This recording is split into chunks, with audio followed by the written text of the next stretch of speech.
All right, it's Saturday morning. This is your host, Terry Hardy, with the World of Soul TV show. 87th and the Dan Ryan Expressway in Chicago, waiting for the HBCU tour buses coming back from a tour of historically black colleges and universities, visiting cities such as Atlanta, Charlotte, North Carolina, Greensboro, North Carolina, Columbus, Ohio, Montgomery, Alabama, Birmingham, Alabama, and Washington, D.C. And like I said, we're here at 87th and the Dan Ryan Expressway. We've got a couple of bikers here. Bikers have been meeting up with the HBCU tour buses in cities en route to these historically black colleges and universities, providing them with a motorcycle motorcade escort down the highways of America's cities. These two gentlemen here are awaiting the arrival of the tour buses heading back to Chicago, and we've got here one of them, and your name, sir, is? Bob. Bob, tell me something here about America's youth, the educational crisis, and the opportunity to be a source of encouragement for kids pursuing higher learning. What brings you out here today? Well, I feel like we need to all support each other, and this is a worthy cause, so I felt like today was a good day. We can come up here and meet and escort the bus back to Operation Push. Outstanding, Bob. We're glad to have you here this morning and that you have sacrificed your time to be a source of encouragement for these kids. Thank you so much.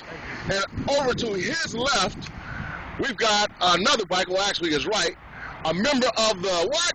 Number one stuff. The number one what? Number one stuff. Yeah, Yo, right. Name. And tell us your name, sir. My name is Rodney, a.k.a. Boss Hog. All right, Rodney, what brings you out this morning? Just coming to show support, show a positive image of us motorcycle riders. Why is it important to do so, you think? Because so many negative images out there, and people perceive those as actually being true, and think that we're all up to no good. There's some of us that do things that's not good, but most of us are not like that. We're all professionals, doing good things, helping out the community. Okay, so you're saying that bikers are average, everyday people then? Everyday people. I just got off work. Okay. Well, you got a job? Oh, of course. One of the lucky ones. Of course. Very good. Glad to hear it. So you're in a position to render a loan to a person in need, right? Yeah, money? Why you always talking about money? We'll talk about that later. But back to the interview. You also mentioned something about the images that we're projecting. Do you get the impression that we can reconcile some of the issues in the community by reconciling the images that we're putting out there? Of course. Of course. Okay. Well, that's a good piece. Give us some other examples as to how we can make a connection between youth and adults in the motorcycle community. Well, let's see. Positive image. Not doing crazy things on the expressway. Okay. As some of us are known to do. All right. Helping out in the community. If food pantries like this actually went up the street. Helping out in schools. I know lately there's been a lot of things going on in school, maybe after school. Okay. We can all meet up, go to each school, stand out, make sure the kids get home safely, wait on the bus safely. Because it's a shame to be scared to go to school. It sure is. And the crisis in our community is that 30 to 40% of African American males are not graduating high school. When you consider that, you think about where we're going to be 5 to 10 years down the line. You know, and that's really not a black issue. That's not a white issue. That's an American issue in which we could all become engaged in.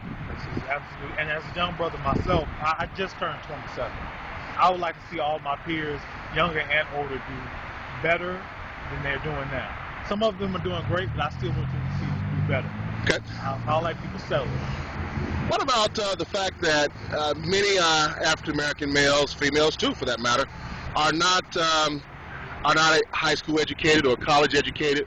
What can they do, or should they become engaged in making sure that the next generation receives the education that they need in order to compete in today's workforce, to make our nation a little bit more competitive in the global marketplace? Well, thinking about that, to me personally, I think it's all about settling. A lot of times we seem to accept the position that we're in. Some of these people don't want to see us do anything. Old, young, whatever. They don't want to see us progress, so they're going to say we can't do it. And a lot of people hear that so much that they settle and they're stuck in that rut and they feel it is true. But we need to have some people that's doing things and motivate them, push them to do some good stuff. I appreciate the comments. Listen, thank you so much for coming out this morning. Both of you gentlemen, thank you so much. And we look forward to more bikers arriving this morning to escort the HBCU tour buses back to Rainbow Push, Push XL's 13th annual HBCU tour of historically black colleges and universities.